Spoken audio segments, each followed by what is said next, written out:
আসসালামু আলাইকুম। আশা করি আল্লাহর রহমতে সকলেই ভালো আছেন, আমিও ভালো আছি। সেই সাথে ধন্যবাদ জানাই মহান সৃষ্টিকর্তা যিনি আমাদের সৃষ্টি করেছেন। সেই সাথে ধন্যবাদ জানাই প্ল্যাটফর্মের সকল ভাই বোনদের। আমি মূলত গাছ থেকে আম নামানো হচ্ছে, আম্রপালি আমার ছোটো ভাই আম নামাচ্ছে। আপনারা দেখুন আম্রপালির আম দেখেন, জালি দিয়ে নামানো হচ্ছে। অনেক সুন্দর আম, অরিজিনাল গাছ থেকে নামানো হচ্ছে। মানে যতটুকু পাকবে সেতটুকু নামানো হবে, খাওয়ার পর আবার নামাবো। এতে আম খুব স্বাদ লাগে এবং অনেক টেস্ট।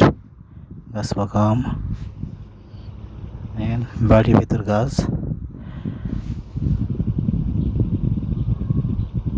আম্রপালির আম অনেক স্বাদ এবং আম সাইজও বড়, অনেক বড়। 5টা 6টায় 1 কেজি, মূলত 8টা 10টায় কেজি হয়, কিন্তু এবার সাইজ একটু বড় হয়েছে। জালিদ করে নামানো হচ্ছে আম। অনেক আম ধরছে, কয়েক বছর তুলনায় এই বছর আম অনেক ধরছে। আমের সাইজও আল্লাহর রহমতে অনেক বড় বড় সাইজ এবার হয়েছে আমের।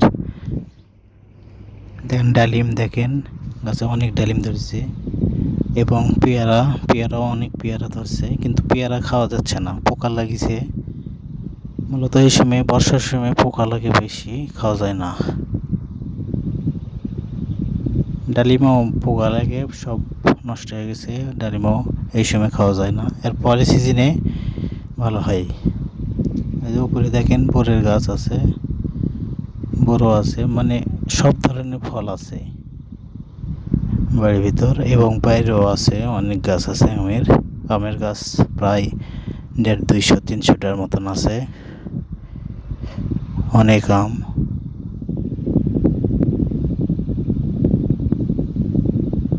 বড় আছে, বোর আছে অনেক। এর মধ্যে বোর দাম না থাকার কারণে অনেক গাছ কেটে ফেলে দিছি, এবং আরও আছে গাছ কম পরিমাণ, তাও 4-5টা আছে গাছ। দেখেন আম নামানো হচ্ছে, একেবারে গাছ থেকে অরিজিনাল আম। খেতেও ভালো, অনেক টেস্টি।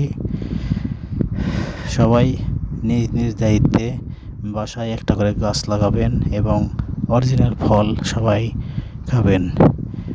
প্রতিনিয়ত বাসায় তৈরি করলে আপনার ঘাটতি থাকে না, কিনলে দেখা যাচ্ছে ওই একদিন কিনা হলো, আর বাড়িতে হলে প্রতিনিয়ত খেতে থাকা হচ্ছে, তারপর শেষ হবে না, এত খাওয়া তারপরও শেষ নেই।